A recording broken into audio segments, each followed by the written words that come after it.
سلام. خواستم راجع یه موضوع من صحبت کنم. من نمیدونم این ایمیل من مشترکه.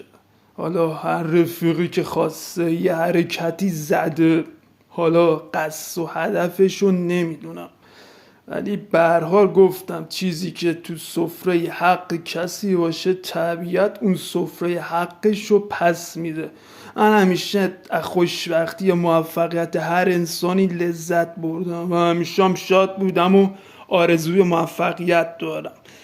حالا اون انسان فکر میکنه ایمیل منو به سمت خودش یا به حال خودش ثبت کنه، ولی اونی که بخواد حسین آلفا رو بشناسه میشناسه.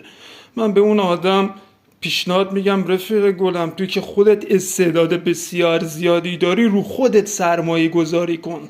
مطمئن باش خیلی قدرتت از من نیممند خیلی بیشتره. تمام.